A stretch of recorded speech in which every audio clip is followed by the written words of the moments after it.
And we are live. Good evening, everybody. And let me say welcome to the two young ladies who are in our presence. I'm not the host tonight. It's all about the ladies. Our host tonight, we have Dr. Triphi, Margaret Wallace. And with her, we have Mrs. Petra Carbon, George. And we're going to dive into the domestic violence tragedy which hit our country. And TUD just wants to extend the olive branch to other persons in society who would have something to say on the matter. Guys, welcome and take it away. I'm just here to add my voice. And of course, let me just say thank you to both of you guys for coming on, agreeing to come on though short notice. The the crisis demands that we make more than just a statement. TUD has a statement to make on the matter.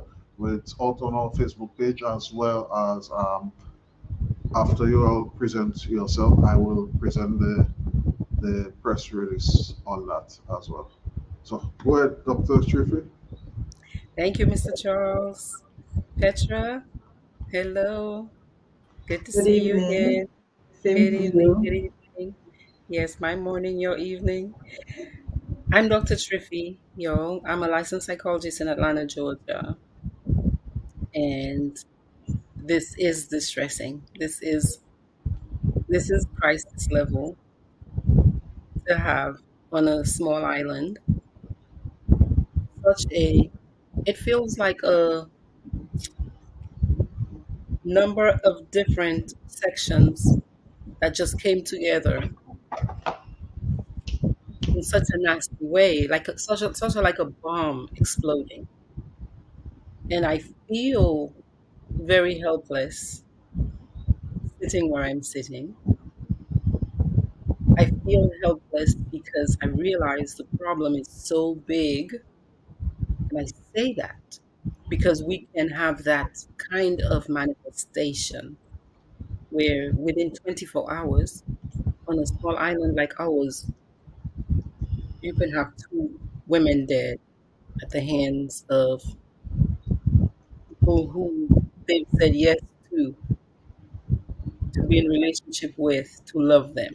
So for me, that's the tip of the iceberg. And it suggests to me that we have a lot of work to do from many different angles.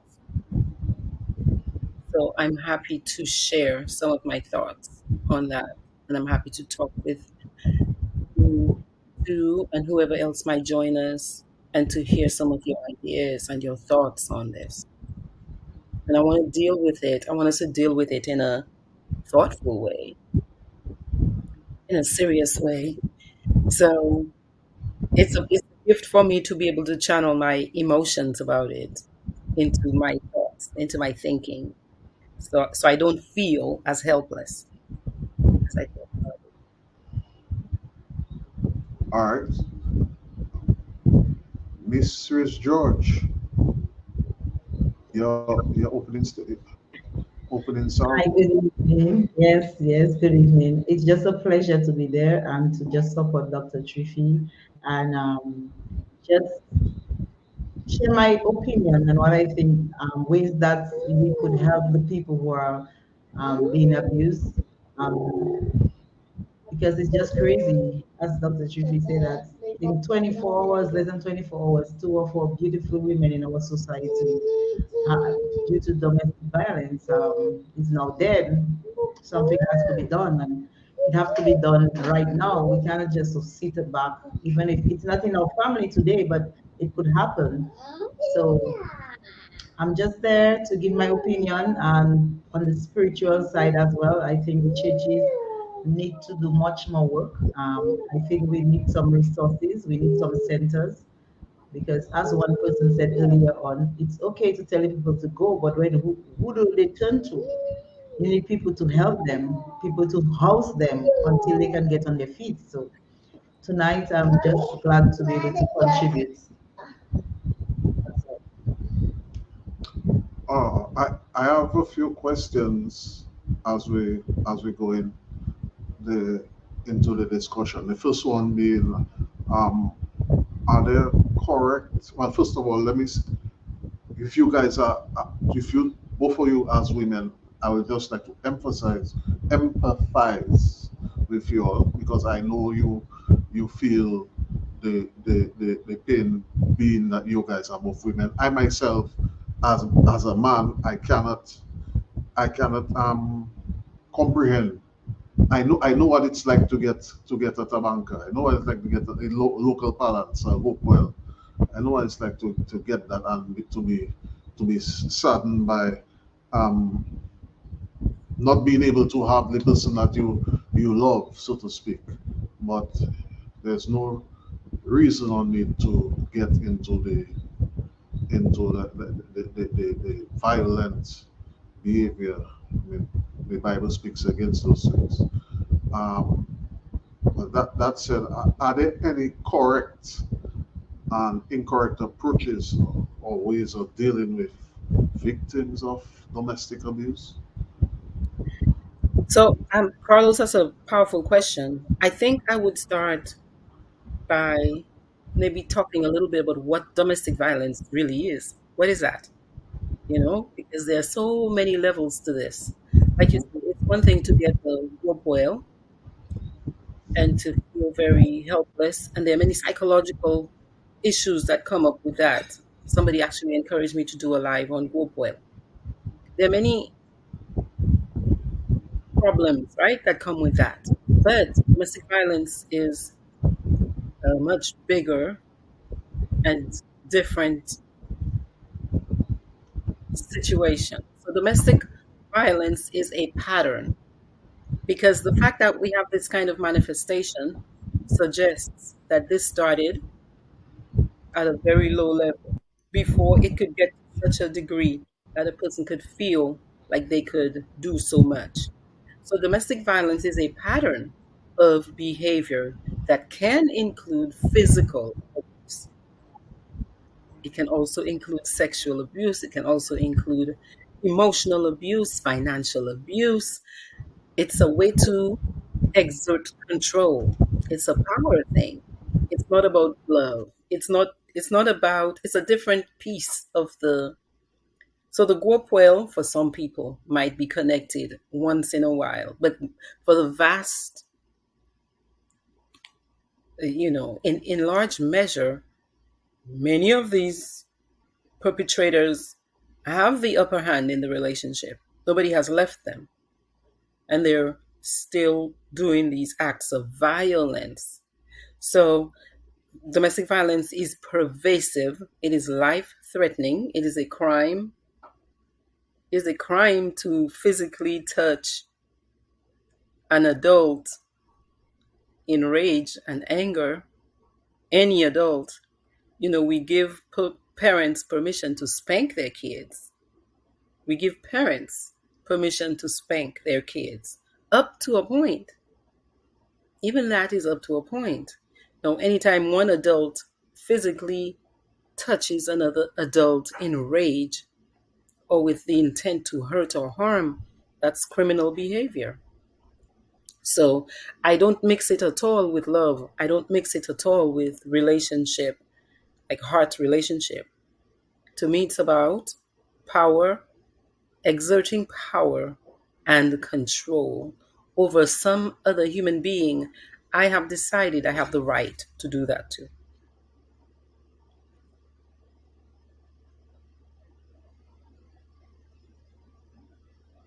So that's where I would start. And I think, with high profile cases like this, it does force us to look deeper at the issues. Petra, what do you think?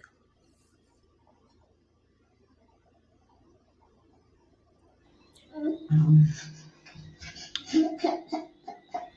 most of the women, Okay, I see it's okay, Petra. I hear you have somebody I'm tugging at your mom's skirts, which is fine. Most of the time, to be honest, most of the women who suffer the fate of through domestic violence, they really have been going through it for a while, and they're out of options because they just crushed. They don't know what to do anymore. They can't reach out to anybody. Like there is nothing in place for women. I think society is failing these women big time. Because most of the time, when the people give the comments now, they say, "Oh, it happened before. It happened before. The community knew about it." And it's like we laugh at these things because at the time it happened, if death is not included. But when death comes now, we realize how serious it is, and then we say, "Oh, if we had known." But I feel as a society, we should start showing love to each other when we realize that people are going through domestic violence. We should have a way to open our doors to them, or maybe you can't bring them at your home, but probably we could put together to give them a place to stay until they get on their feet. But we need to do something. And I know everybody's saying it's the government, but we can't always wait on the government to do something. We as a community used to do it before. We used to do it before. Can you say that again? Can you say that again? Because I think some people, I think maybe it was different. Well, clearly, every village was not the same. Yeah, Because I do remember that there were some villages where you would hear about that happening. But in your village, like in my village of Cottage, I am saying, I'm like, with all honesty, of course you don't know what was happening in everybody's home. There's no yeah, way, because not everybody will tell you something is happening. But in a small village with windows, we didn't have, I mean, our houses, everybody's window is wide open. The doors are, it's not as if the doors are so battened down and sealed that you couldn't hear what was happening in your neighbor's house. So you would, if somebody is getting hurt physically, they're going to, you're not mumu. So at the very least, you would hear some sounds that did not sound safe, right? Except if you were up in the boonies or whatever, somebody would see signs that you were being abused. You would be acting in a certain way that people might ask you a question. So I know that in Cottage, that is the only village I can speak about. There was a certain, the word I call uses ethos. There was a certain understanding in Cottage that men who abuse their women were vie qualité nègre.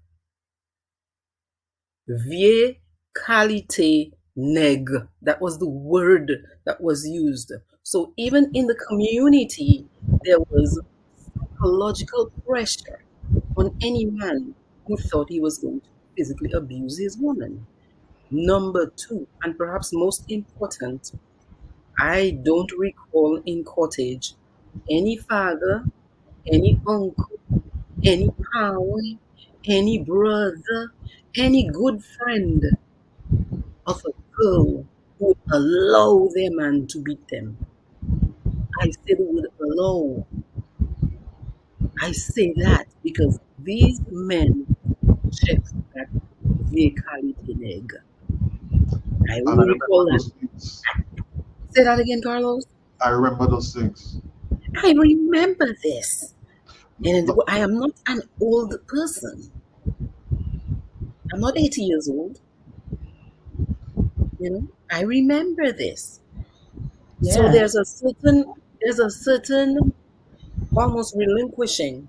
Like we have left women and kids too on their own to fend for themselves with these kinds of situations. I feel. so I feel. with that in mind, how you know how things used to be and how it is, and look at what we have now. How can the community now step in to, you know, to assist in stopping these sorts of domestic violence? One Petra, what do you and think? and two, is it something that uh, uh, uh, uh, you can say lay some of the blame on some of our religious community and that they're not Let, doing enough, or is it that our society has come so laissez-faire that we don't really we're not really concerned too much about that.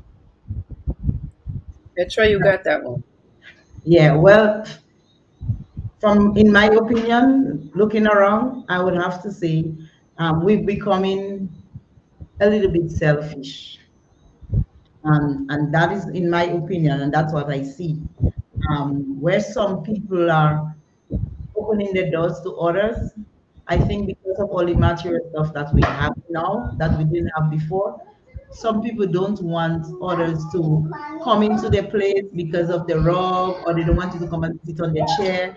So we start putting all these material things first before people. So we don't reach out to them because they will have to come into our sports. And I think the churches need to do a better job. Um, I remember they having counseling for people on every day. Now you don't hear these things in church anymore. So yes, we have to go back to some things we should not leave behind. I know technology is improving and we can do all sorts of things, but I think some of the basic things we should not leave them behind. And even one of those times, one of the friend of mine from Clifton, she was saying like her mother was going through domestic abuse, and she remembered they could run by the neighbor and sleep the night, and when the father would come and look for them, he couldn't come in that yard because the man of that house would send him away, and they would move. Sometimes she say for the week they'd go at 3 different homes just to take a night's sleep because the dad was misbehaving, and the people would allow her mom and her 2 children to come in just to get rescue for the next day. We don't have that type of society anymore. It's sad, but it's true. And So I how think it's consciousness. We have to come back to ourselves, and we have to bring back love. You see, everybody go to church and we talk about love. But love with not without action makes no sense. When we see these things happening, we have to put ourselves in the place of the people. And we have to see how we can help as a community, as a church, as a village. And don't wait on the government to implement a plan or build a building that's going to take 5 years. By that time, how many people are dead? And when you could just let somebody come in, I know you don't want everybody to come at your home. So obviously you might not be able to give a hand to everybody. But there must be somebody in the community that somebody can turn to if they're being abused. So we have to go back to the drawing board as a community and really, really, really go back to that helping thing we used to do before. I think this is some of the good things that we let go, we should go back to. okay, I agree. Dr. Triphi, with that in mind, do you think that we always need professional people to intervene in those situations of domestic abuse and violence? I think always yes, but I don't think in practical terms that's always going to be the case. I want you to pay attention to what Petra just said. We Well, used to do it before that's true. That's true. without one psychologist on the island. Right. We kept our communities safe. And I am talking to the men on this one. I'm telling you, I'm talking to the men first. Let me say, I'll talk to the men first on that one. Because men have been trained to not listen to women well. I'm starting to say it's almost like as if fellas don't like women. So you say that's how we have been socialized. They're being socialized in a way that women are this, women are that, and they're great. We need them biologically to meet biological needs, and maybe for status needs. They look good on our arm. Yeah. And they feel good in our beds. But the human to human, I care about this person. I don't want to hurt this person. I am starting to not see that. Yes, near the peace. The peace where you had the umbrella of the community keeping women and children safe. That umbrella, I am not seeing that umbrella. And that's what I'm hearing Petra say too. That umbrella used to be father, uncle, brother, A son that grew to be old enough would put a stop to that in the house. Okay, so father might have done that all of their lives, but once a boy got to be old enough, No, he yeah, and that man. father would duke it out because it's a Yeah, man. power and control thing. Mhm. It's not about love and hope. Well, it's about a human being thinking you belong to me, and I am so hurt that you don't want to do a certain thing in the way I think you should do it. I'm going to use physical pressure to control your behavior. That's what that is. That's not So about then, hope and love and all them other things they also have. Look, I'm so upset trying to sound professional, but I am so upset. It is so upsetting. so how do we get back to that place where we used to be 10 Petra years had, ago, 30 years ago? You all hinted at that, but how do we bring the community back to that place? wait, let me tell you, I think we got to want to, first of all. We have to want to because we've made Yeah. some progress, like Petra said here, that has brought us to become very individualistic. It's about me and mine. If me and mine are okay, we good. And even in the home, the man, the me, is overtaking the mine. You understand? Mhm. So, what kind of problem is that? At the bottom line, that's an individual personality kind of problem. That's an individual problem. And so, therefore, the individuals have to start asking themselves a question. But if they don't want to ask themselves a question, then the people feeling the pain have a duty to protect themselves That's right. because you cannot control anybody else. Back to that word of control. These men are trying to control these women, and I'm saying it like that in large part, but it happens on the other side too. We know that. Please don't start with the oh, men get abused too. We get that. But percentage wise, men Yes. don't get abused to that degree. So let's stop with, let's not go there and waste time. If a man was to go to the police station and report domestic abuse, generally you'll be laughed at. If they're laughing at the women, it's not the men they're not going to laugh at. Right. So Petra was saying something about church and community. So Petra, that I think there's a lot of power there. That's another Yeah. group I think that has abdicated their role. Yeah, I personally, I don't think the church is doing what it was set out to be. And I'm telling people that all the time. We're missing the mark. We go to church every Sunday or every Saturday, whichever day we choose. But we are not doing the community work that we used to do. We are not doing it anymore. And not only that, but when I was smaller, you could not mess with some people because if you did, they have a brother, they have an Yeah. uncle, they have a father. So you have to walk the straight way with the daughter because they was not playing. When you come home and you ask for that child, they warning you, my child is not your child. Do not put your hands on my child. So you Yep. know already what time it is. But we have more broken homes now. We less community oriented. The church not doing. So it's a lot of things we have stopped that it make this that problem increase. So people don't fear people anymore because now is we don't look out for our brother. We're not our brother's keeper as they teach us in church anymore. We're not our brother's keeper as they teach us in church anymore. We don't care about other people as long as it's not we. Yeah. So the other piece to that, I think, is stopping with the victim blaming. Yes, we know there are many different choices, and I'm saying women, these strong, beautiful women. There are many different choices they could have made. What people don't realize is it is not that easy to say no to somebody you think you love. It's not that easy. Women love in different you hear the way Carlos you started talking today. You said, as a woman, I know you will feel it in a different way. We Mhm. feel it in a different way because our brains work in a different way.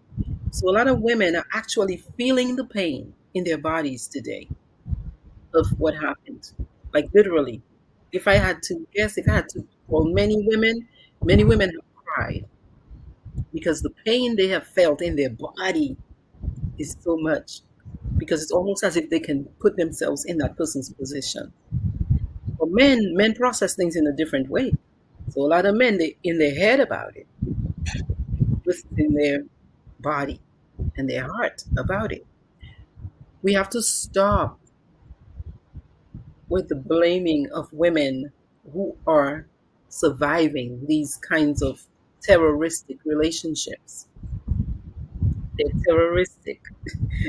They're terroristic. If a person is trying to tell you, this is the way I want your hair to look, I don't want you to talk to so and so,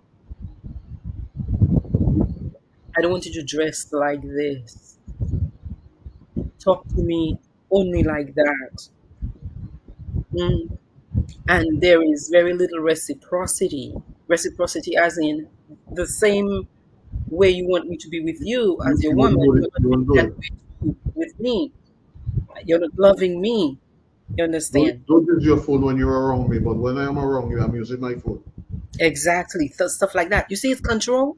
You see, these are attempts to control the other person's behavior.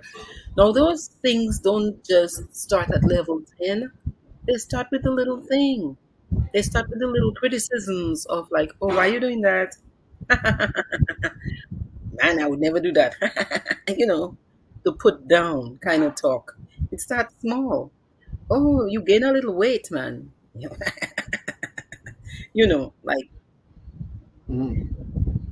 so it's a grooming process. It's a training process, So it's basically socialization.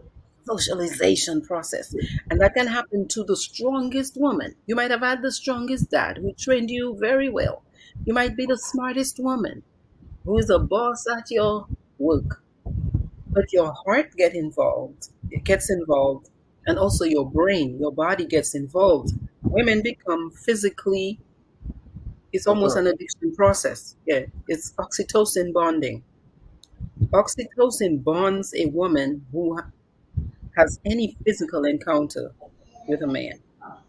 Essentially, you just become you could become, your body could become a slave essentially to a thief, to a murderer.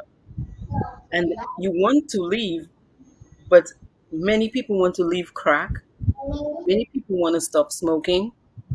They tell themselves they're going to stop. It's not good for them. But their brain, it's brain chemistry. Brain chemistry is not that easy to walk away from. So when we're saying these people in abusive relationships, why are they not moving or leaving? There's a lot of brain chemistry and chemical bonding happening too, that's keeping you there. So we have to ease up on the victim blaming. Is death the end phase of domestic abuse, domestic violence matters? Is death the end? Yes, end Well, phase. that's the highest it can go. But think about, that's the highest it can go. But think about again all the other ways people abuse. So the stage is levels too. There are levels to it because very few people will, except if they're just completely like a serial killer. A serial killer will meet you, and tonight they'll kill you, right? But a person in an abusive relationship, it doesn't start off like that. It starts off to where they really are desperately attached to you, but their way of attaching is insecure, anxious, also ambivalent. They love you, they hate you. They're afraid to really connect and commit their heart because they're afraid to get hurt. And if they see you trying to connect to somebody else, then they like you're like, oh no, no, no, no, no, no, no, you belong to me. You cannot connect with anybody else. So they, yeah, that is the way they behave, and it's strange, but it's true. And people start that type of abuse doing it mentally, um, and we take it for granted. But mental abuse is the way they start. They tell you, oh, who you think you are? You're not. I know because I had some people who told me those things, and I used to feel so little about myself. my self-esteem, they crushed my self-esteem. And for some time I just felt like, there's nowhere else to go.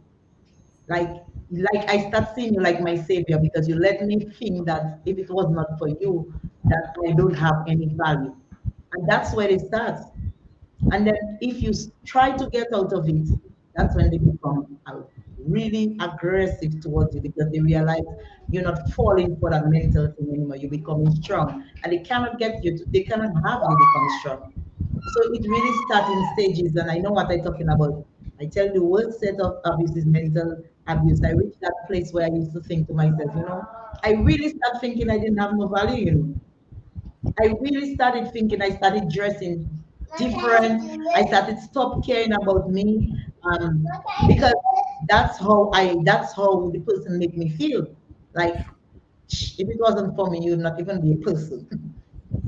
Until I catch myself and I start reading and I say, no, no, no, no, no, no, no. I am valuable. I have self-worth, and I start building, working on myself, but and with the help of other people. That's why it's so important to have a network around you, a good friend, people you can call on and just speak your heart with. You know, it really Yeah. helps if you have a network when you're going through abusive relationship, and especially So, when you have the support, you can overcome. so ladies, how can we prevent domestic violence? Okay, yes, we are at this point right now. What can we do? How can we stop that? One of my cousin, Deacon Ramona Samuel, was trying to help me out because she could see my frustration, right? Based on the way I was posting. Carlos, this is such a multifaceted problem. It's such a multifaceted problem. It's not just the individual that has to make changes. It's the community that has to make changes. It's the social systems, support systems that have to make changes. It's the religious community that has to make changes. It's the legal system that has to make changes. I've been advised that in Dominica we have a gender affairs, a bureau of gender affairs, For as long as I can remember. for as long as you can remember. Yes. The thing with that is, so you see, you there are levels, right? There are levels. There are different pieces. So many, all of these are angles from which you could come at a problem like this. This is a big. It's very important because that piece provides education resources, support resources, right? Community education, individual education, resource connection, all of that. My question was and is, are people in the community on the island aware of what that bureau is there for? Do people know it exists? Do they know what they can get from that bureau? Does that bureau follow up, follow through? Okay, that's one piece. You have the legal system and you have the, like the rule enforcement system. Go to the police station, you make a report. Is this followed up? Is this followed through? There was a video of a young woman being physically attacked by an adult male in her car. She was sitting defenseless in her car while a male human being, adult, was hitting her. We saw video of this. Community involvement was the videotaping. Community involvement was not the rescuing and somebody decking that joker. You understand? And then there was no follow up. A crime was committed, live and direct. There was no follow up from the police. Nobody got arrested, I'm sure. These are the things that have to happen. The church is hearing about this. Many of these churches are telling our women, go pray to the Lord, and your marriage is important. You have to keep your home together, even if it means sacrificing your life. Don't break up, as opposed to pulling in these men who might listen to a strong voice. They respect, because again, it's about respect. A lot of men are not respecting women. They are not listening. They do not care about what you say. Why? Why do I say that? I say that based on evidence. If you cared about what I thought when I spoke to you, you would do something different.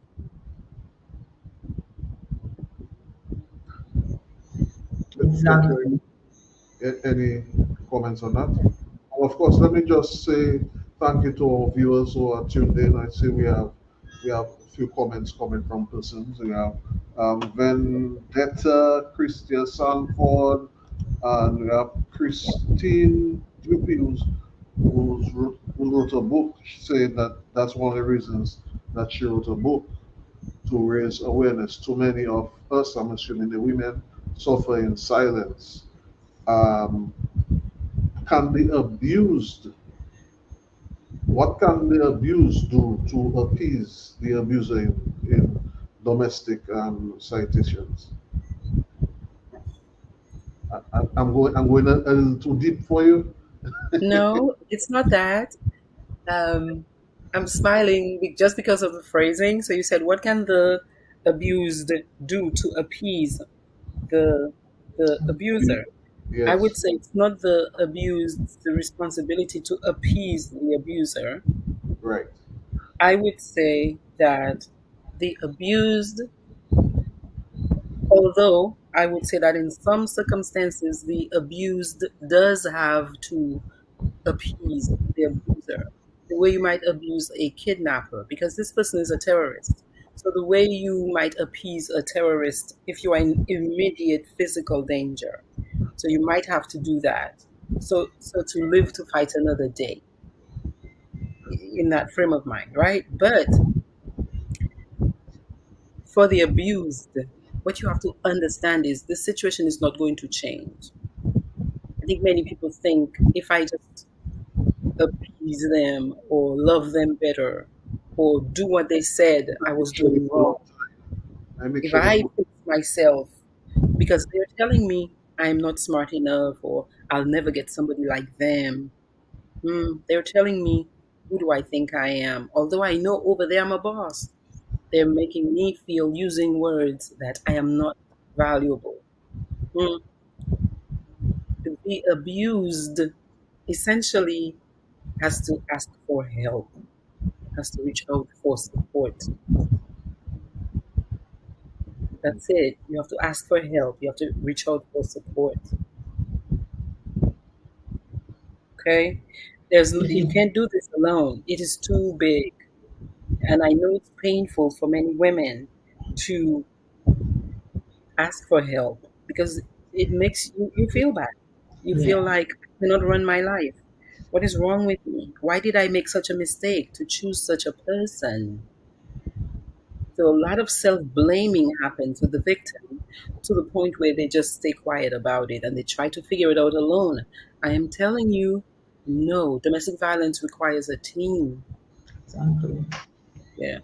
Like You you need to, always say that you think women should build get at least two or three people they can confide in and people they can talk to, because it's not easy keeping everything in your head and trying to deal with everything because you're not a professional on everything. So you really need an outlet to somebody to just breathe, To vent. vent, the word, proper word, to vent, and not somebody to judge you, just so you could just vent out what is going on in your life, and somebody that will just support you and encourage you. I think those type of friendships they are harder to find because sometimes you talk to somebody about your personal business and then everything is on the street, and It's so out people there. become less trusting, so that they don't speak about what is happening to them at their homes or how they're being abused. A lot of women are being abused, just silently, just silently, and it's so shameful that there is nothing in place for them. Men too, as Dr. Wally said, men too, but it's on a smaller scale for men, or on women it's on a higher scale. The abuse is on a higher scale. I don't know, it's because the men doesn't report it or the men deal with it differently. I'm not sure. I'm not a man, But most of the cases I hear is about women being abused. Women, wives also are being abused, you know. Don't be naive and think it's only single women being abused. Wives are being abused as well, and they are being encouraged to stay and take it because you have to raise your children in a home with two parents. And churches tell you, well, we don't believe in divorce, so you have to stay there and take the blows. So I think we just need to revisit these things. There are special cases, and we need to sometimes. I don't advise them to. That religious thing is just sometimes too much for some women. When you go to your pastor, your priest, and they tell you you have to stay in abuse because you have children, that's crazy. That's It's life crazy. threatening. It's also Exactly. life threatening.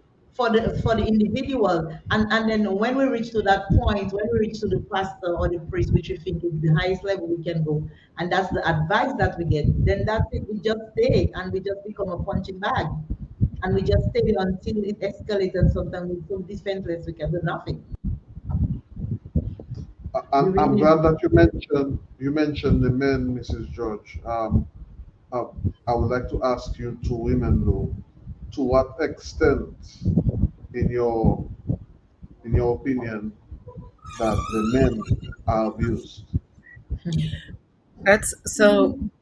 You mean in their relationships? Yes, I, I, relationship. I think so every country has different statistics, Yeah. but I mean, if I had to guess, I would say about 10% of men. I'd say, that's a reasonable number to think about 10%. But the reason why the percentage would be so skewed is because, just even physically, a Yeah. man is physically stronger. So if there's any physical abuse that can sustain itself is going to happen, is going to be in Is- those situations where you have a stronger physical person. But there's other types of abuse. The I other was just reason, about to tell you that not because men are physically stronger doesn't mean that they're not dying inside, because exactly, because exactly. because that can manifest itself in different ways. A lot of It- Could control, it, a lot could it of be control. could it be that, don't get me wrong, I'm not siding Mhm. the abuse in any way, shape, or form. But could it be that in some cases, that some of the men may be abused, and that may be their way of lashing out, of responding? The thing is, that's possible. But the problem with an abused brain is that the abused brain tends to be uh, the one that backs down because it's so Okay. stressful. It's so stressful that most people will cower. Like it's a fawn response. It's like a fawn. So your brain, in response to stress, will do a fawn response where they like, okay, whatever she says, she's right. If it's the woman, right? Whatever the abuser says, they're right. I'm trying to keep the peace. I'm trying to appease them. So she says she does not want me talking to my sister. And if I talk to my sister, she takes my phone away. Mm. Or she, whatever. She calls me nasty names. Hmm. Yeah. Um, the person's response might be, let me just go along to get along. Yeah, let me just please the person so we don't have that disturbance because I can't deal Yes. with Yes. So the fighting response. So a man on the receiving ends of abuse, fighting is not his. He's not the one who wants to fight. She might. She's the one who really wants to fight. You know. The problem is because men are more physically strong and powerful and tend to have more access to lethal things like guns and knives and whatever else. When they do physically hurt their partners, they put their partners' lives at risk. I have a feeling these two men did not set out to unalive the women. But when you allow yourself to go to such a state of rage, plus your sense of entitlement that this person is mine, and your belong to sense of me. power, she belongs to me, and control, a lot of people actually, what do you call it? They don't assess their strength well enough, so they're stronger than they think. and they do unalive uh, their partners. And so that's why, so no, we have to go to things like we touched on it a little bit, like attachment. That is rooted too in attachment issues, many of these, and socialization issues. So many men who do that do have very complicated relationships with their mothers, or they have seen their fathers love in that way. They've seen their fathers use physical force while they were saying they were loving their mother or Yeah. whomever. Yeah. For a lot of women who are trying to leave a domestic violence situation, that's the point where their life is at highest risk, because that puts the abuser in a state where their attachment is being broken. It is very painful for a man who's abusing a woman, for that woman to say, I'm leaving him. Can you imagine? Like the audacity of the craziness of this? So it's just so narcissistic. It's like they have to have everything. I get to do what I want to you, but if you're getting ready to leave, these men now turn into babies, essentially. Like they break down, and it feels as if they're dying because they're losing their attachment and their connection to this woman that they couldn't manage because they were not taught how to love well, and they were not taught relationship skills well enough, or communication skills well enough to negotiate those points where we will disagree, where another human being, adult human being, is having different thoughts about the way they want to live their life or do a certain thing.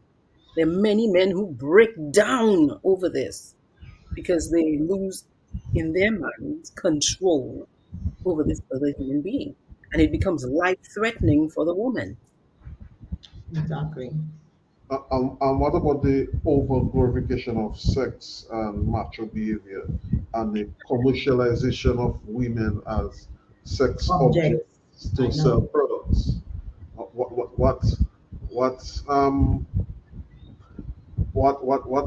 what sort of impact you think that has on that whole domestic violence issues?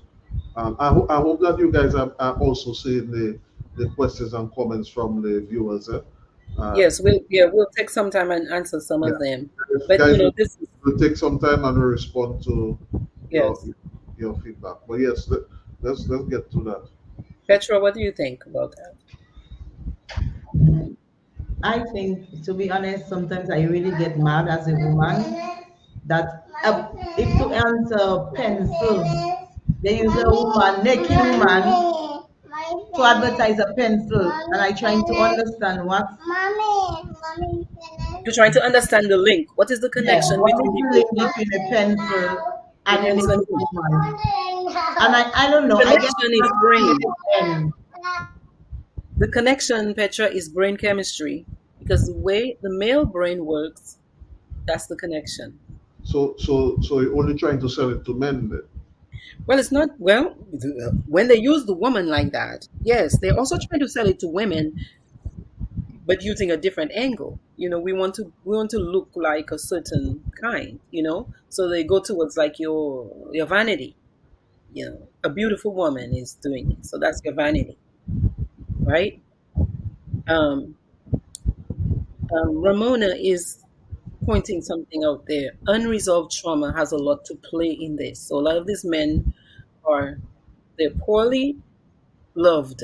They have been poorly loved. They have not been loved well by the people in their lives. So that's natty well. They don't have that. They're missing some pieces in that.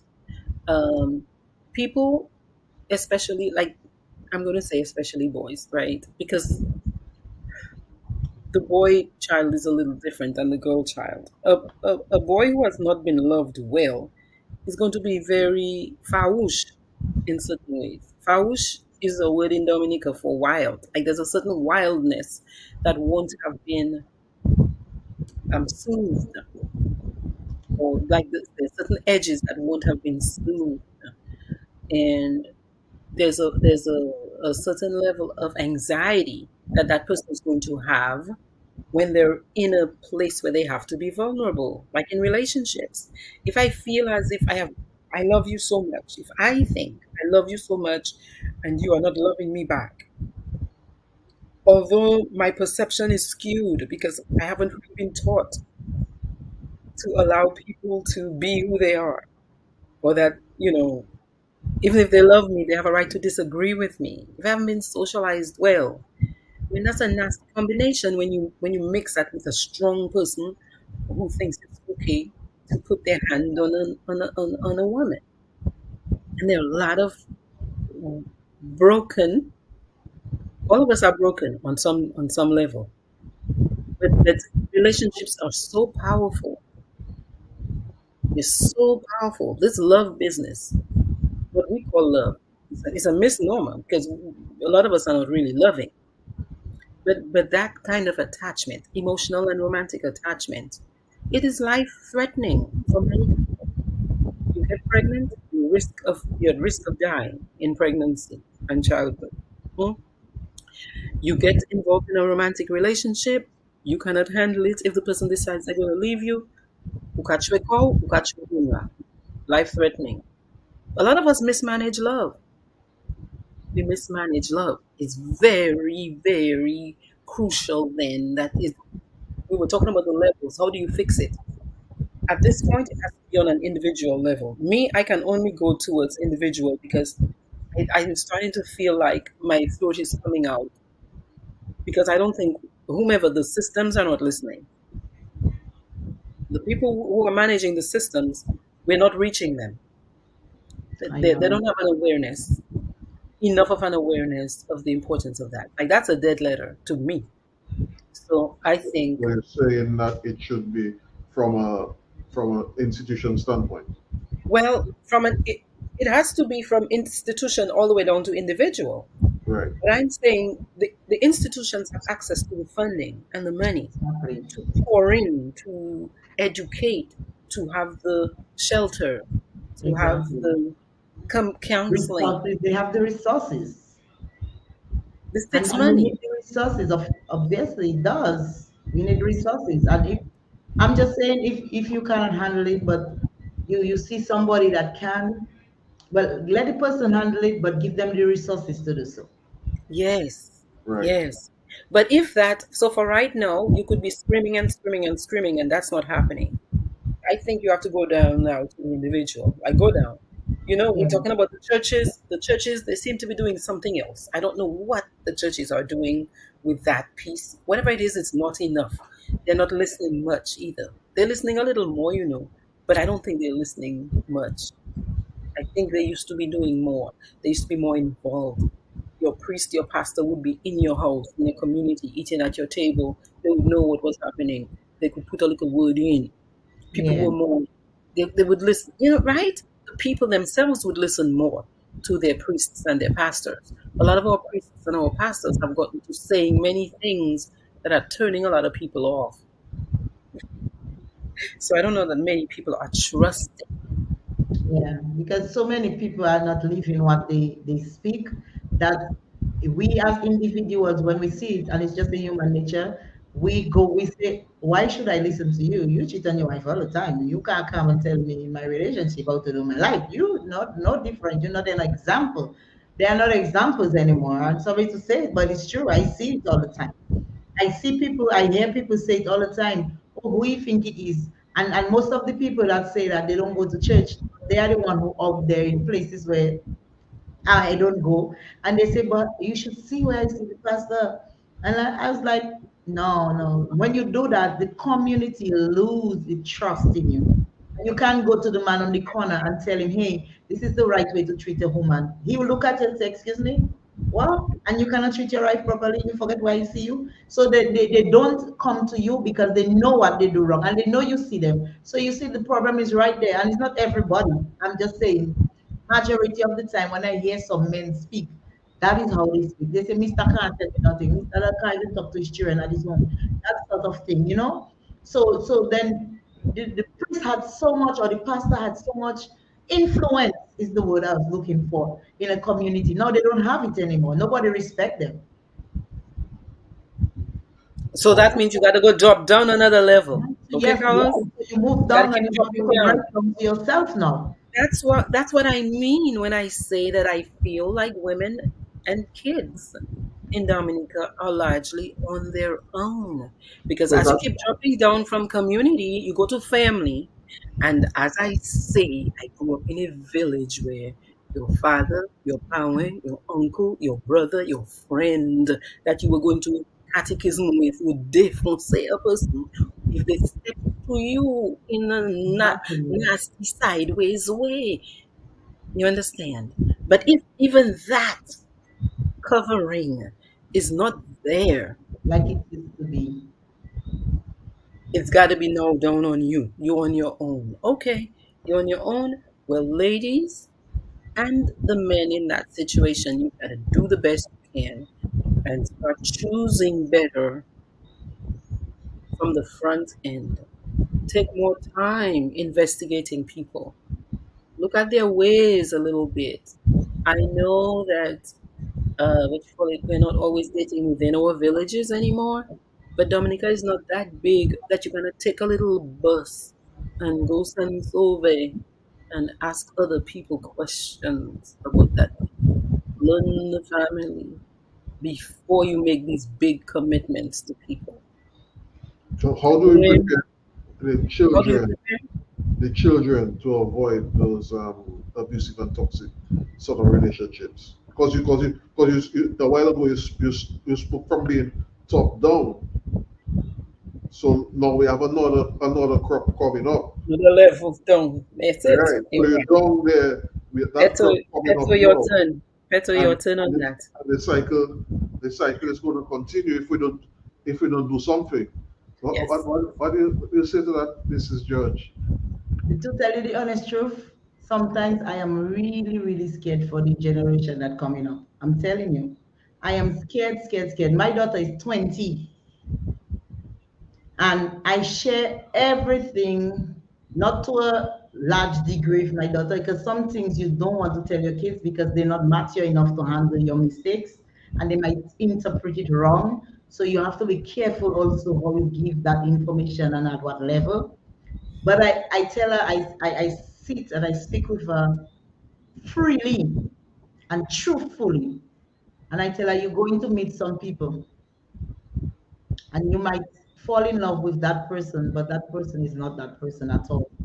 Because when people come into your life, they come putting their best foot forward because that is human nature. You, on the other hand, have to take your time to do your homework. You have to go at their back,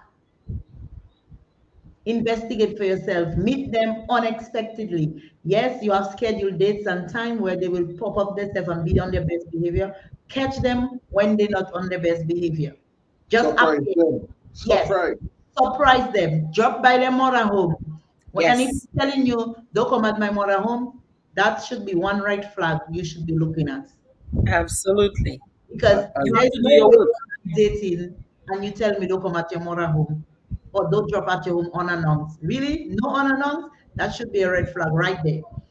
So I I see just certain things that I learned in my life, what to look for. And I might not cover everything, but I try my best. And as I tell people, I take to myself the last this year and I said to myself, I'm going to be a youth advocate in every way that I can to help another youth to become a better person.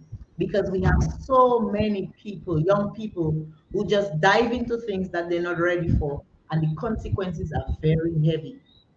Very Very heavy. heavy. Imagine you being an 18-year-old with a baby, and even if that gentleman is abusive, you have nowhere to go. Your family disown you. Your friends don't care for you anymore.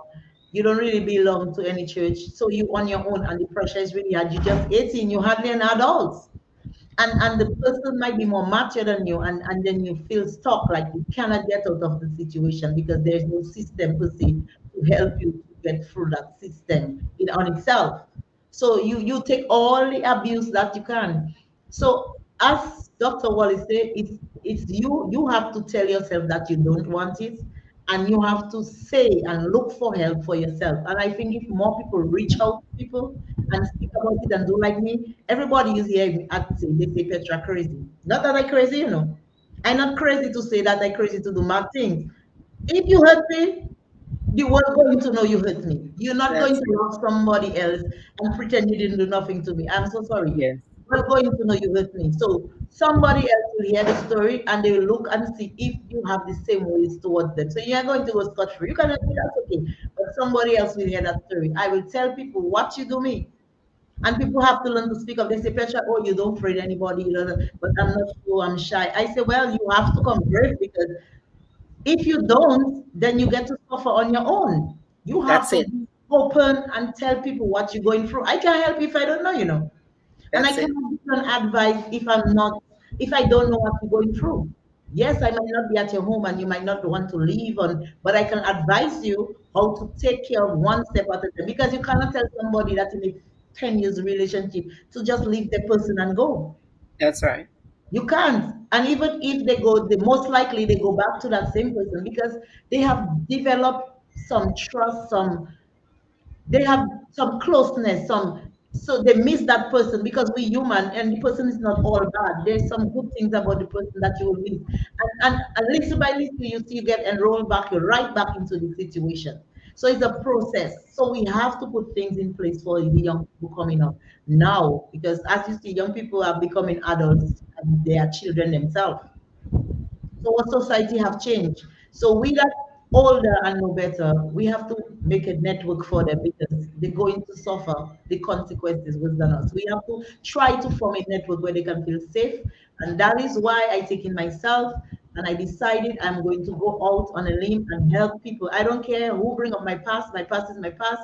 I dealt with it and I'm here now. And I don't want somebody else to go through it. And I purpose in my heart that I'm going to help any young person that reach out to me whatever way I can. And if I can't do it for me, I know who to reach out. I know I can reach out to Dr. Triphi and say, Dr. Triphi, I have a young lady. She's going through something, and I think she needs somebody from your perspective and your skill to speak to. If you have half an hour during the week, and I know she will, free of charge, because she already committed herself to that years ago on Facebook and say, hey, if you don't have the money but you're going for a hard time, reach out to me. I will help you because it's not all about money for me. It's about touching a life and changing a life. And I know somebody else in the financial aspect that's saying, hey Petra, if you get somebody, we have a group that we can help mobilize something and put together for them. So I stand for these people.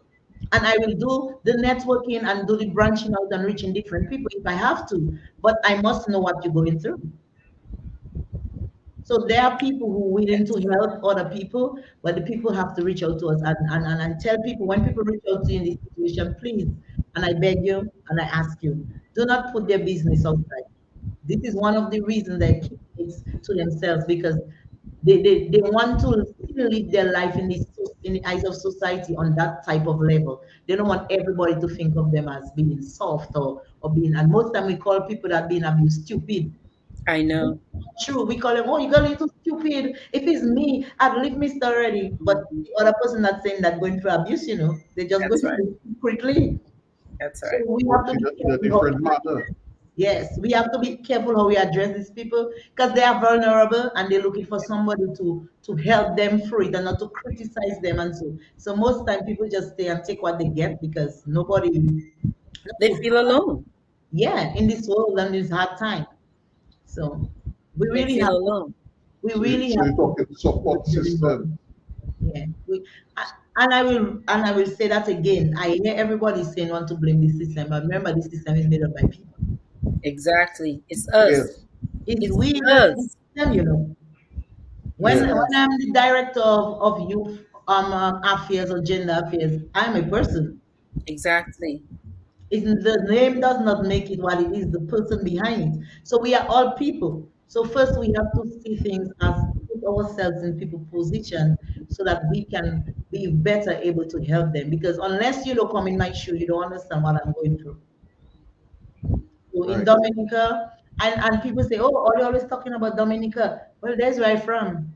So that is what I can speak about, and this is who I can speak about. This is where I'm from, and this is my country I want to see become better, and this is the citizens I want to see become better. So this is why I always speak about it. Not because I'm trying to bring down anybody, because everywhere you will have domestic abuse and domestic Everywhere. violence. Everywhere.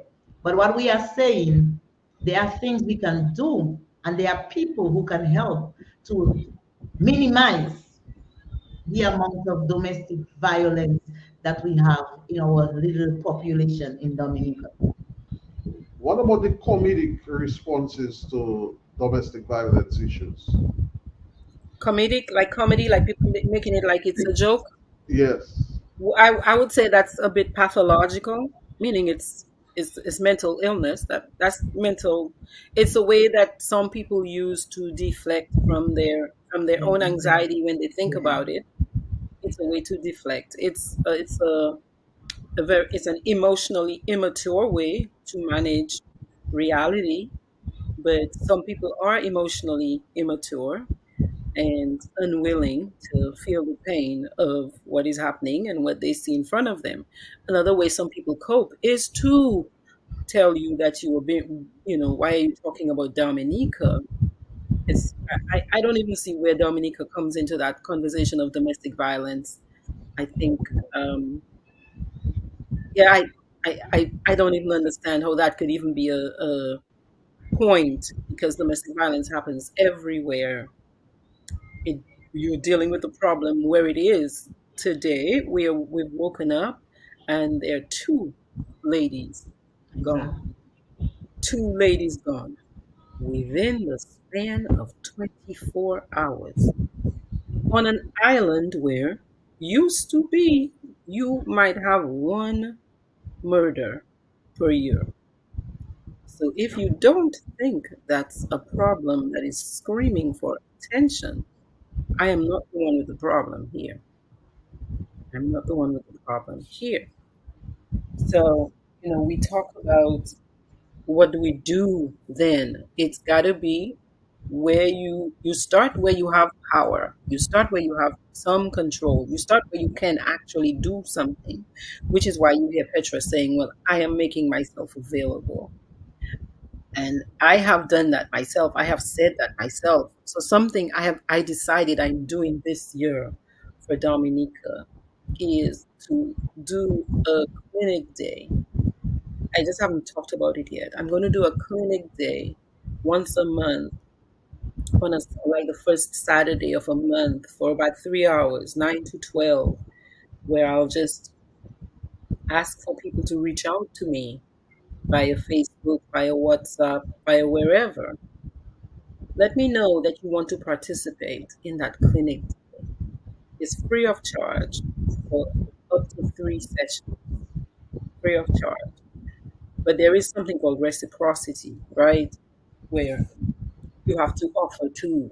So I cannot go beyond 3 sessions without a person paying for the time. But I'm willing to offer 3 sessions to an individual. I'm not talking about just one individual. It's a 3 hour window. I'm going to keep open once a month of my time if somebody has something they want to talk about that they don't feel comfortable yet talking to a therapist on the island about. I'm making the time. I will talk about it more on my platform. But that's one way I thought this year I can do something tangible.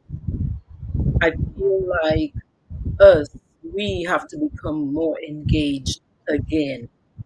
I feel like the reason, well, the same way that we're fussing at the big systems that they're not doing enough, I think we have allowed our power to go up to the big systems as opposed to keeping it in the communities where all them partners in cottage, they volley only man that tried to hurt the lady there.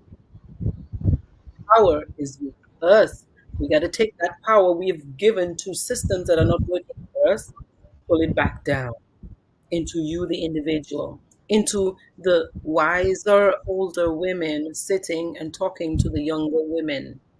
creating platforms where we can share the wisdom and the knowledge and the experience that you have gained over time. One to one to one to one. Why is that possible in a place like Dominica? We're a small island. We're a small island, and we do not have to be there physically to do it anymore.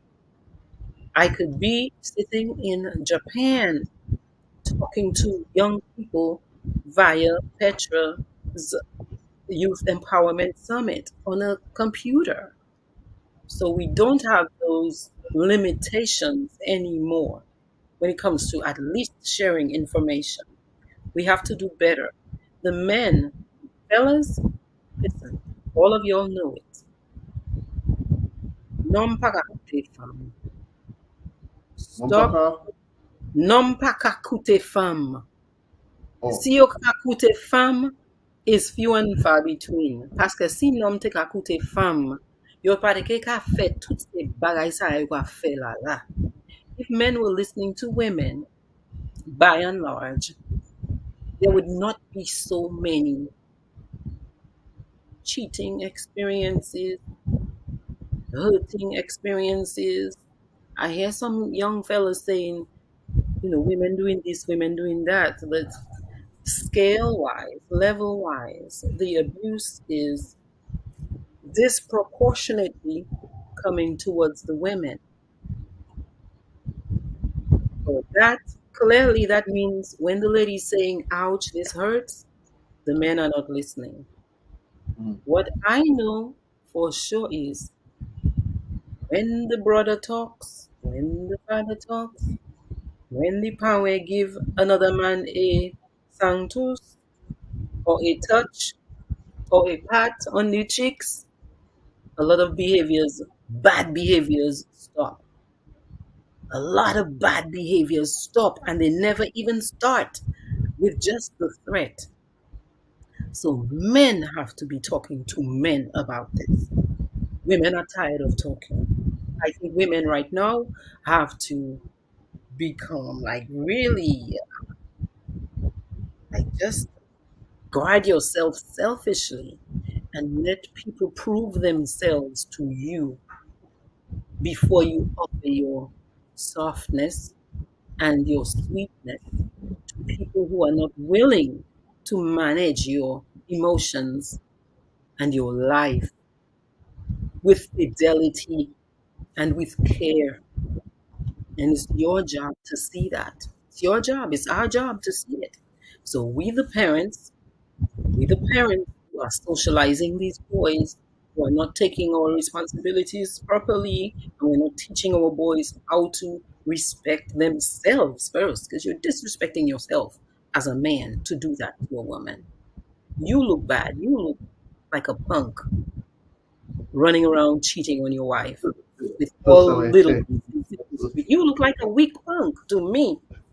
You look like a weak punk running around chasing every skirt when you have a family that you have a duty to protect, and you're abusing your children in your family by exposing them to the words of the community.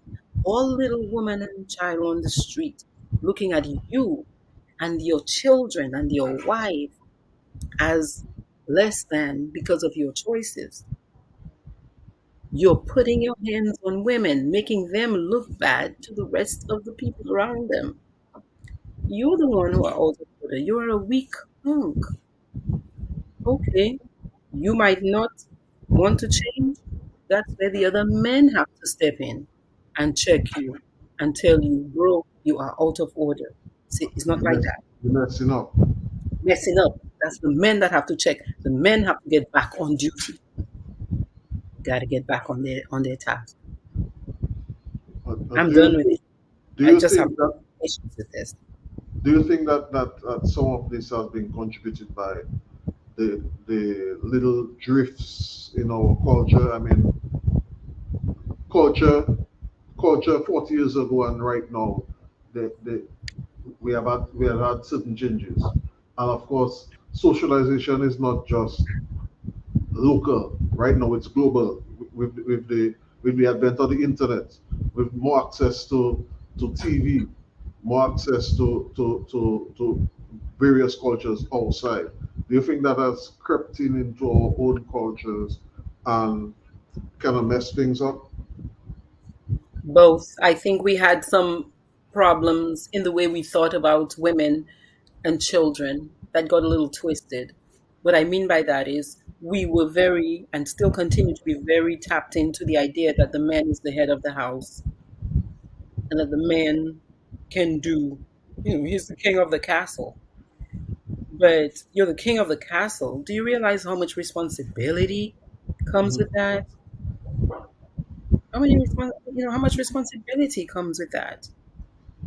You know, Is it that we have to go back to the old time religion, the old time way, we have to go back to what works. it goes both ways though, because we accept that men have to change. I as a man, I accept that. But are the women now with more society norms? Are they now breaking away from what used to? Because you go to a regular wedding, they you know honor and obey is what the woman is supposed to say. But if you tell a woman that me obey, who you talking to? That sort of thing. And the Bible says that. Well, the Bible said we have to submit ourselves one to another. I agree. So It the also obey says that. piece, I think women revolted against the obey piece because it was seeming one-sided, and it was starting to feel like a father-daughter situation in many marriages, and women were like, "Hey, no, But it this also does says not feel submit good." one to another. So So the husband must submit to mhm, the wife too. You understand? This is not, like we have to, essentially for me, I interpret that as humbling myself when I am wrong. When I am out of order, I have to submit myself to the relationship versus, it's just my way, you know? It's complicated and it's a lot. It's a lot of work. That's why I was feeling a lot more frustrated. I'm grateful for the opportunity to talk and share some of these thoughts and feelings because, yeah, I was feeling it's just so off-putting and distressing. Can you believe it? Two women like gone. Like who in does less this? than 20, 24 hours Who does this? What is going on? in our little island. And people And we say it's one of the safest countries in the world. like what? For And whom? Safest poor for women whom? feel Safest for whom? Because it is not safe for I women. I have another question though, and I want Petra to come in on that. Are there signs that women choose to ignore?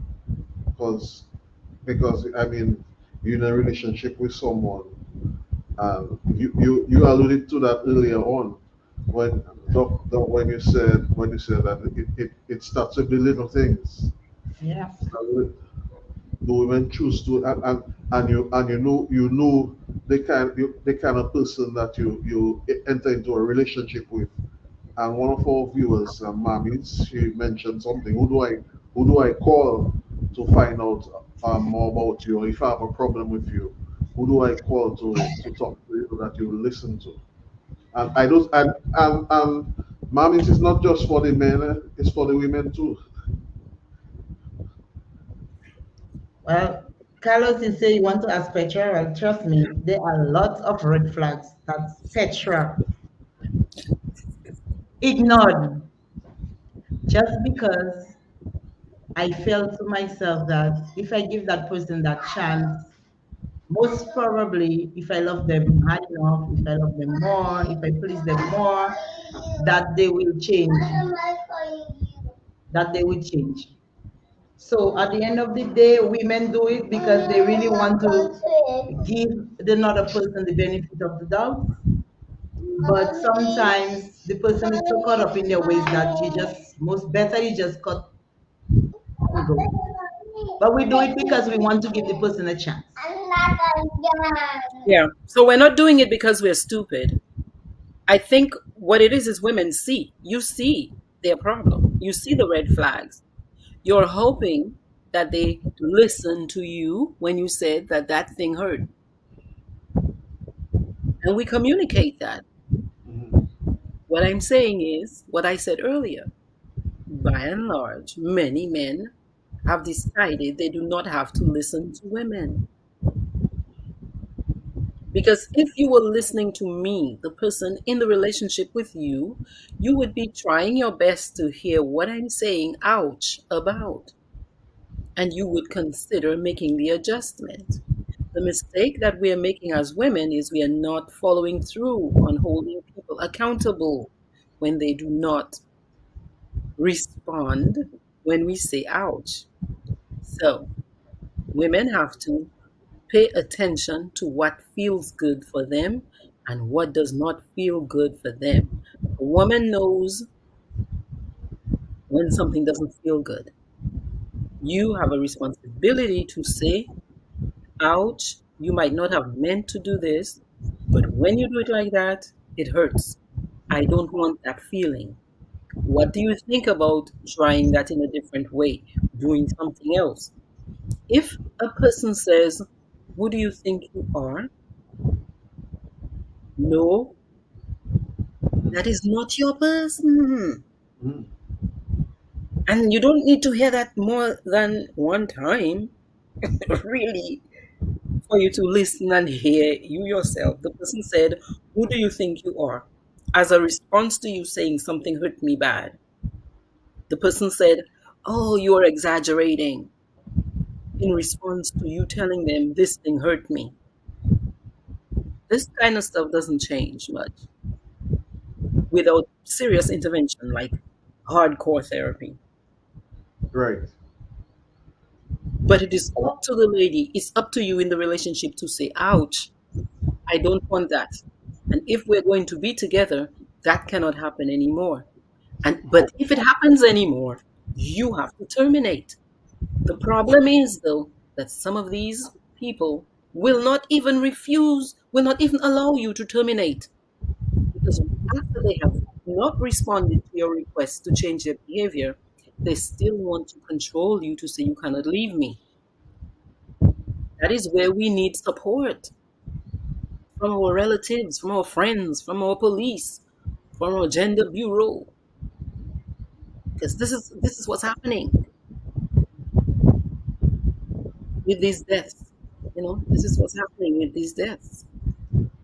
And and, and I just want to add a piece into when do you know as a person on the outside if you should, because you don't want to, boy, that's not my concern to for me to push myself in Petra personal business. But in the meantime, you hear in Petra balling next door, and you don't want to really put yourself involved in it. And at the same time, 2 weeks down the line, you hear in Petra dead. How does this society get involved in curbing those kind of things? Well, how do we know when it's the right time to step in? I mean, we have to. You want to prevent it. It should not happen, but you don't know what's happening behind closed doors. And yes, women see the signs, but sometimes you choose to ignore it. And if the society wants to help, how do you know when is the right time? You know, to sort of. My position, look, this is not law, this is my position. My position is it's always the right time to do the right thing. It's always the right time to do the right thing, regardless of the feedback you get, because you're doing the right thing, not to get a pat on the back, not to have the person agree with you. If in the moment the right thing is, I heard last night there was a disturbance in my neighbor's house, the, right? If I'm there, I'm hearing somebody's getting hurt. The right thing to do if somebody's getting hurt is to do what? Call the police. Whatever that is. Exactly. Whatever that is. So that's the question I must ask.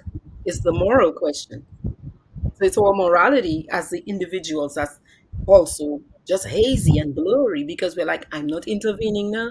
Next week she's going to go back to her man. You're not intervening to have her do anything. You're intervening because your intervention is the right thing to do in this moment.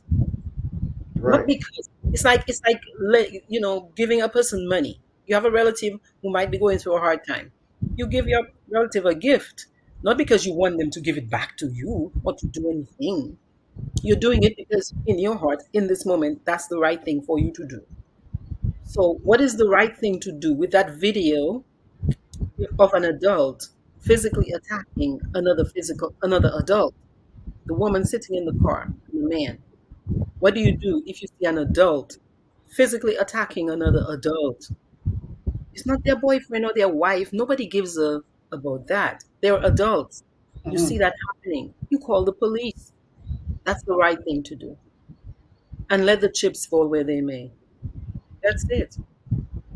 As opposed to, oh, I'm not going to, because you're making all these calculations in your head of what might happen, what might not happen. That's not your business. Your business as a moral and right and just person is to do the right thing in the moment, whatever that is. That's the answer for me.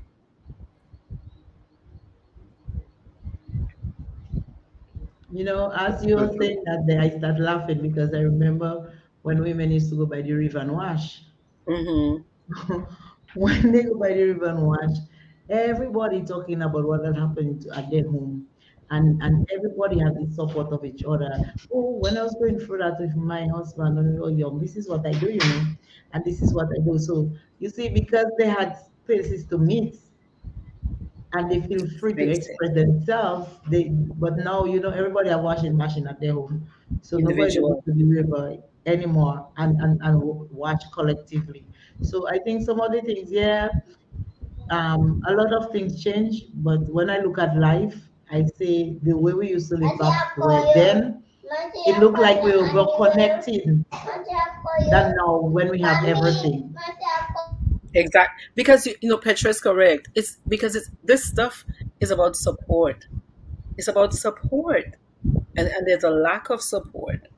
There's a lack of support. The support has been removed by the people who you used to trust to support you. So even as the culture changed, and we don't have these river spaces anymore, like no, you have Twitter spaces. You can go and Right. talk on Twitter, right? But at least you had the next level of covering where you had your brothers, uncles, fathers, whatever, the men. If that wasn't in place, you had the community, the village looked out for Hmm. you. And then you could take in there next to the police. You know, I don't know that the police were always doing a great job with that because you still have that, what I consider misogynistic belief that it's his woman and he can do what he wants to do with his woman. It used to be okay with many people that men beat their wives. There might be some of that still, and I think it's not the victims who have to worry about that more so as the people who perpetrate, like the men who believe that. Because if you believe it's okay for her to get physically attacked by another adult, then you will not do what is the right thing because you will think the right thing is for him to beat his woman. You will think he has a right to do it. So you will not see the reason to intervene. So this for me is, and we were going back down to even further and deeper to where parents, okay, mothers especially, because it's the women who getting the brunt of this stuff. I would say, moms, we got to take our boys and help them understand us better and help them understand how terrorizing that kind of behavior is for girls. And the fathers too. You got to teach your boys what to do with their emotions when they feel vulnerable, and when they feel exposed, and when they feel like I've loved her so much, but she's not responding the way I think she should respond, given how much my heart is just hurting right now. So the men, the wise men who have lived through these go up well situations, have to, instead of laughing at or weakening or beating their boys down, oh you weak, oh you this or you that, Right. Yeah. to teach them how they made it through and how to regulate their emotions. and it's not easier It's as a not man. easy. I can tell you that's it's not easy. Just Can today. you anything you're willing to share? Look at you, you laugh, keep going. It's not simple. That's all I'm willing to share. It's not simple, right? It can happen. All the biggest man that if he's bocha, he get it too. You have to deal with it. So The yes, thing, the according reality, to a friend of mine on Facebook, it said, "My brother, stay in your room for 48 hours and lie down on your bed. Send the message, and if she don't respond, go back and lie down for another 48 hours.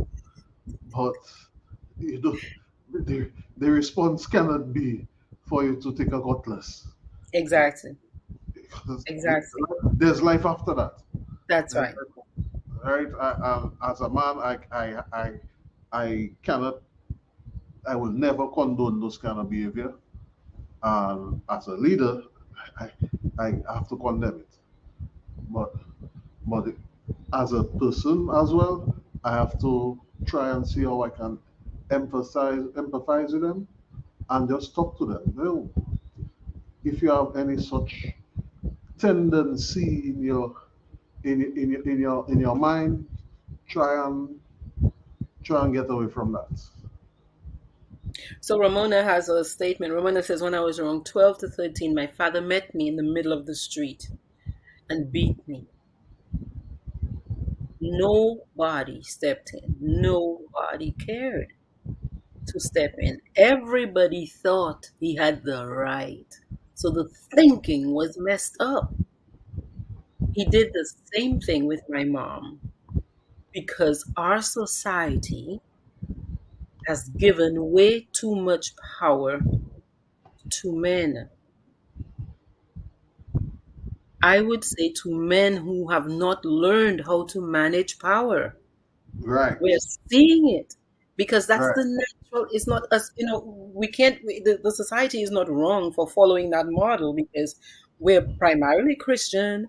Even And the in Bible says to spare the rod and spoil the child. very I much one I time. I was raised I get my beating too. I may not Yes, have gotten a beating in the street, but that's the misuse. That's the yeah, misuse of the power.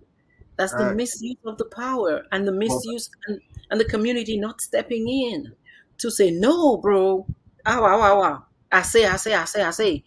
Alelakayu, go to your home and do that. You understand?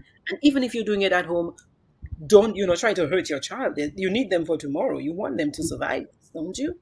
This is not just about your emotion and your pride and your whatever else. It's a misuse of emotion and power. it comes back to what I asked earlier regarding our society. Because look, here it is that she's talking about her father beating her in the street and nobody's stopping him. So it's expected that if, I mean, yes, it's a misuse of power, but if your father punishes you, and is punishing you for something that's justified, that is something you shouldn't be querying. However, it goes further. Your aunts, the neighbor down the road. We were raised in a society where, as a child, you had to walk the straight and narrow. And if you cannot come and tell your mother, um, our neighbor Mary Jane hit me a car out down the road there. Right now, if that happens, our society has changed to where what you touch my child for, that kind of thing. Before, my auntie would give it to me, my grandmother would give it to me, and if I go, they send me to the shop, and it's looking like I buying something that they didn't say. No, there's no way. Marol will send you and buy a dollar lollipop. There's no way. That wouldn't be. She sent you for the oil. She sent you for the kerosene. She sent you for the pig snout. She didn't send you for that. Yeah. The lady will correct you, and there's no what. So Exactly. here, so here's the thing. So I think as a society, we started making changes to some of these ways of correcting each other. So you say, right now, a parent will be very upset if a neighbor does this because this way of corporal punishment, of physically correcting children, we decided as a culture we're not doing that like that anymore. We don't want to do that like that anymore. I think we were right to say that Right. because there are more Other efficient ways. ways, less violent ways of helping people adjust behavior. There are less violent ways. But the thing is, that is still in our consciousness somewhere where we think that kind of level of violence is okay. There are ways to discipline without physical force. And yes, the Bible does say, spare the rod and spoil the child. Is that I wish we had someone of the biblical nature there who could interpret that, because I want to know if that was a metaphor or if that was meant Exactly. to the Exactly. That's what I'm saying. Because the rod is not just a physical rod. It's just about correction. right, Correction. So It's about if you correction. don't correct the child, then that's what happened. Because I know people like to take everything physical or Literally. literal, but Mhm. I want to believe when you read the rest of the scripture following Scripture. that you Context. see the context is, if you don't correct a child when they go wrong, then they think what they do wrong is right. right, And the problem gets bigger. Exactly. So Yeah. if when your child steal a pencil in school and you know you didn't give the child a pencil and the child come home and you discard it, then the child moves to something bigger because in their mind it's okay to bring things home and my parents don't care. Yeah. But if Yeah. from the day one when the pencil came home you say, hey, where that come out? Oh, bring it back. mommy, bring it back. The child Yeah. know That's what I that was that really habit is not condoned at home You because know, that's we what you will learn. You don't exactly. if you take the whip and beat the child, sometimes the child never learn the lesson out of it. So The child yes, learns the lesson of trauma yeah, from the because beat, that's beat, what they beat, beat, know. beat, beat. They're scared Which, of you, which, but they will get to do what they do anyway. which, as Anthony is reminding us, some of these methods of control, some of these methods of getting people to do what we want them to do using physical force is rooted in slavery for many of us. In slavery for many of us. However, it's not just slavery because domestic violence happens across the globe. Across the globe. Across the globe. I think it's very tied into the idea that a man is the head. And human beings, when you give any human being power, if that human being has not been trained to manage power, they mess it up, which is why you have princes in training. You know, it's a mistake to put a prince at the throne without training because you have access to so much, right, so much. Yeah. If I can just decide as a husband or as a boyfriend that because I am the person who was born with the physical appendage that qualifies me as the man in the relationship, that I can come home and I don't have to do anything in the house but go to work. My only task is to bring in money, and everything else I say goes. Whatever I say, if I say I want the house to be at 70 degrees, bring the temperature to 70 degrees. If I say I want wings today for supper, it's wings we having. If I say I want 5 women on the side and you have to sit there and take it, that's what we're doing. That's a lot of power. That's a heck of a lot of power. And people give lip service to this business about, we're all equal. But in many relationships, it is not bearing the fruit of that, because this thinking is still there. This mindset is still there in many people. And that's where we have to go. So you have to train your kids, train your boys to respect girls. They are different. They're different. They're set up differently. Yeah. But they have every right. to all the things you think you have every right to. What you gotta learn to do is use your words, use your tongue, use your mind, use your communication to negotiate with that other human being the change you want to see. That's it. Because at this point, I am saying to little girls, as a human being, you have every right to protect your life. Yes. And if somebody comes and attacks you in your house, you're not just going to stand up there and let them défoncer you. You have to protect yourself. So stop with this business about, well, I have to wait for somebody else to come to protect me. You better start learning to protect yourselves because clearly the people you were expecting to come protect you, they're not showing up. So you can decide to be a helpless victim or you can learn how to take care of yourself. And sometimes that taking care of yourself starts with vetting better the people you allow into your heart. Which comes back to what I was asking earlier about the signs. The signs are there. Let me tell you some signs, okay? Some signs are the first time a person who says they are interested in you starts criticizing you.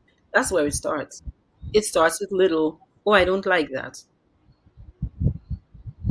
Not that you did something bad necessarily, a thing about you, a thing that really, something like, I don't like your hair. Why do you always do that? I don't like who you talk to. Starting to know, try to influence who you We associate with, should be. your choices, your right as a human being. Look, if I do something that hurts your feelings, that's different. But if I am doing something that's a choice that I enjoy, that is a right as a human being. That's a preference. If I say a word to my mate that is disrespectful, the person has a right and a duty to call me out on it. But if I am talking in a certain way, I like to laugh at certain jokes, and you start to try to tell me why you laughing, why you always laughing, we got a problem here. We got a problem here. There are some people who go as far as they start telling you, I don't want you to, you're talking too much. How come you're talking so much to your sister? How are you so close to you, or you always talk, but they don't start it off like that. They might say something to you like, you and that sister of yours, is she a little funny? I find she a little funny. And you're like, huh? What? Funny? That's their little doorway to start telling you, oh, you need to watch her. I don't like how she talks. You're all talking too much. Da da da da da.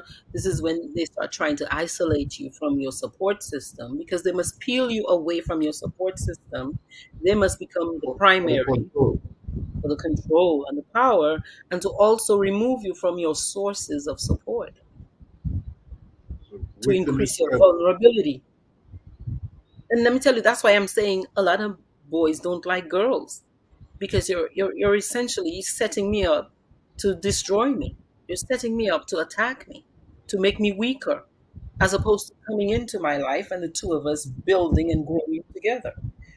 So anytime you start feeling uncomfortable with the words a person is using or the actions they're taking, and when you express that, they're saying, hmm, they're downplaying it, they're minimizing it, they're telling you you're crazy, they're telling you you will never find somebody else as good as them.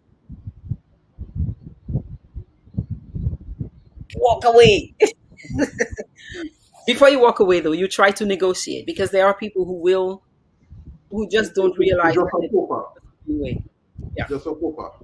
exactly. Or they don't How realize their mindset is a little skewed. So when you show it, that's why we come to each other's lives to make each other better. So if you're really into a positive relationship, if a person says, hey, when you say it like that, it hurts my feeling. Can you say it in a different way? Then you, as a man, you'll make the adjustment. But if the man doesn't want to make the adjustment, if I'm telling you, I really feel safe and supported when you check on me once a day. mm, If and you're it's trying to make only me one feel certain bad for telling you a thing like that, bro, you're not my person. And that's okay. We're not going to be fighting about this. I'm not going to be arguing with you, explaining to you why I feel good if you check in with me once a day. I thought, no, that just means you are not my person. So in my vetting process, I have to eliminate you as a mate long term, because that's going to mean we're going to be arguing about little things like this. And that won't mess with your sanity as well, your Yeah, peace man. of mind. For peace of mind. Yeah, yeah. We've been on for an hour and 44 minutes. I'm sure the I'm assuming that our audience is largely ladies. I Yes. I We got wish. some men in there too. Yeah, I know we have men there, but Hmm. I'm just saying hi to all of them who have been Yes. tuned in for from since the beginning of the activity. All Hmm. 1.5 minutes. Thank you for tuning in. Um, what would you like to say, guys, as we try to bring this program to a close? Petra? Okay, let me just say to our viewers and those who now and those for future, if you know anybody that's suffering domestic violence, please report it. I think there is a hotline in Dominica. I don't know what it is, but I think there's a system that we could report it to the people. And if you report it and nothing is being done, I think we should bring it on a community level.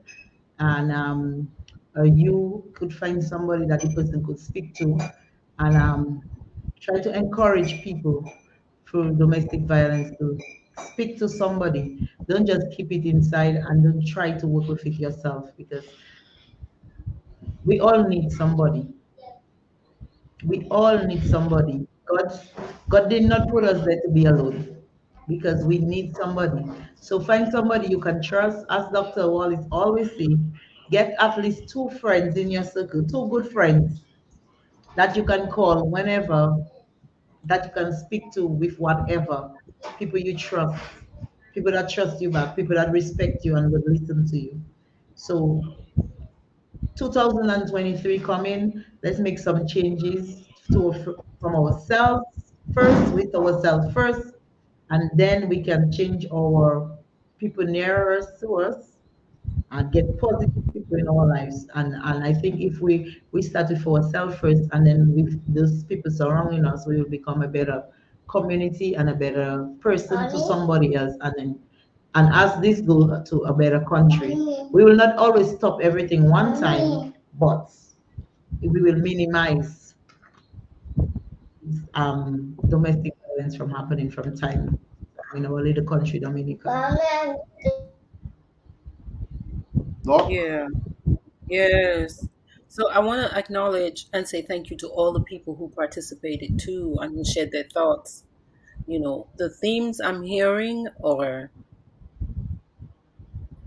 we got to reach out for support. Jackie says pastors need to be trained or religious people need to be trained. But we also, like Ramona is saying, have to acknowledge that, hey, the pastors right now, they're trained for a certain thing, and it's a Mhm. whole specialization to deal with that. But at the very least, we need them to be plugged in at their level, and, Mhm. and, and, and letting the community know that they're there for support, because they could be that bridge between that person and the professional. And the professional, us, our men, I'm really begging our men to like do an assessment, like really sit and consider what they could be doing different. Really, what they could be doing different. Like, what is their real role? Like to think about their role in the community. To think about their role, because guys, you all are powerful, and we've given you guys a lot of responsibility. Life and nature gave men a lot of responsibility. We love our men. We depend on our men. We want our men. We need our men. And it feels very, I don't know, vulnerable, wide open to think that now we've become like so, like the victims, like the victims. So the people you're supposed to look to for protection are the ones who are hurting you. in such a way, in such a way. So I'm really asking the men to talk to other men for now, just because it feels to me like a lot of men are not listening to the women in their lives. They're not listening. And I don't know why that is. Again, I think that's a soul searching opportunity for men to consider this new year. What is my role for myself and for the community? It's not just me and mine. It can't be just my children alone. The laws need to change, like Ramona says. They need to have more teeth in them. So the police gotta pay attention. But if the police are not paying attention right now, we as a community have to put pressure on the police. And it might be the families of a victim who have to go and put some fire in the police. Our communities are small enough to where that can have an impact. Put some fire on the chief, put some fire on the station master, whatever that is. Yo, we need you to follow up, and we're going to ride you until you follow up. You know, there's the story in the Bible of the widow who was relentless with the judge. We as families have to be willing to be relentless to get results we are looking for, those results that are beyond our control. So yes, my brother could give him a volley, but it's the police that have to enforce Mm. the law, you know. So parents, we have to take our parenting more seriously. It's not just buying clothes, it's not just taking them to school. We have to do our moral training of our kids. Moral training of our kids, because it's the kids that become the men and the women in the relationships. And that's what I would say. So I'm grateful for the opportunity to talk. It's a very selfish thing in a way because I feel better than when I woke up. I couldn't sleep well last night. I had some trouble sleeping last night. I woke up and I was early on this because I was afraid y'all had already started because I thought I had overslept. But it's Happy just New so Year. You're already in the new year. I know, thank you.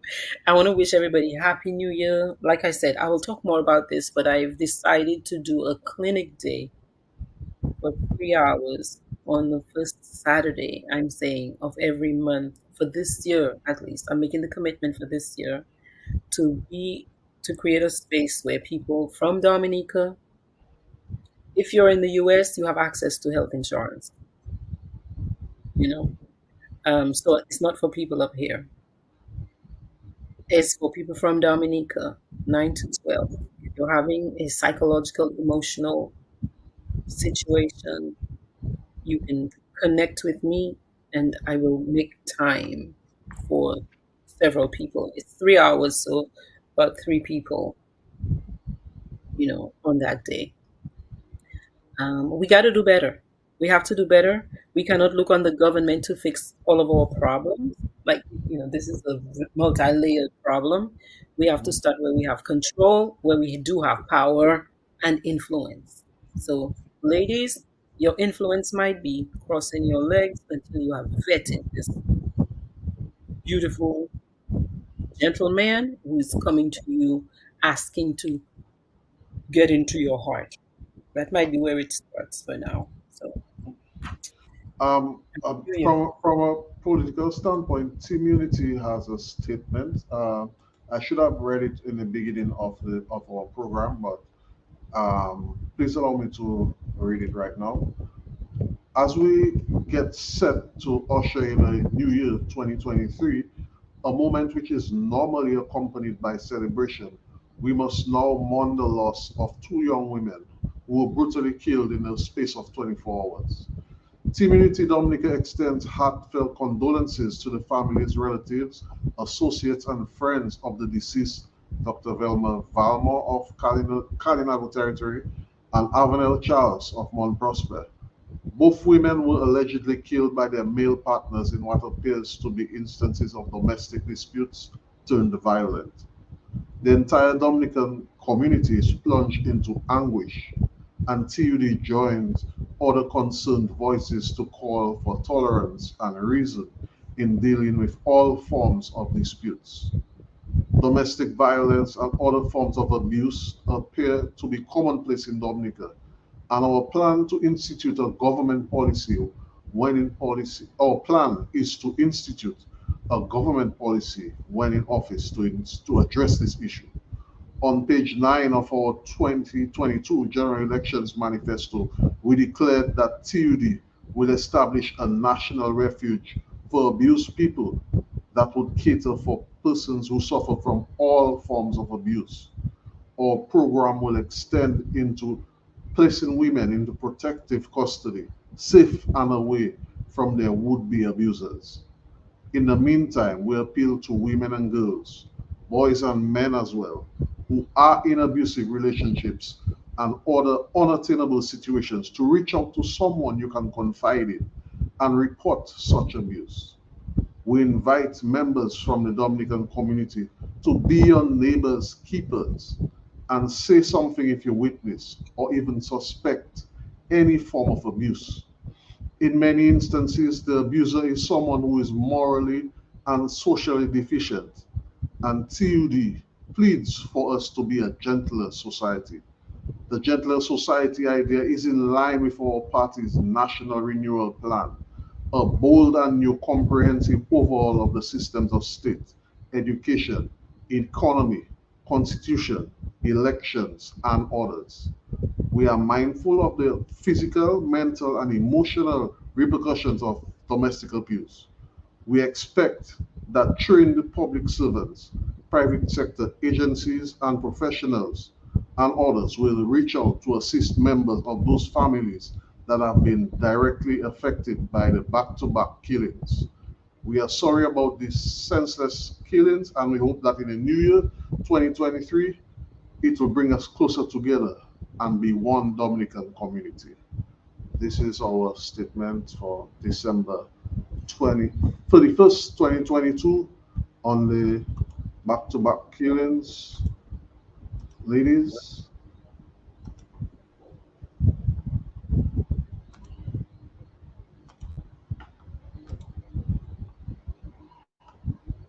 Are you there? Okay, yes, we're there.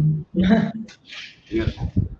So we have it. We saw those things in our community, and as part of our presentation of ourselves as a party, we we had plans for those situations. Should we have gotten be part of the conversation in the governance of our country?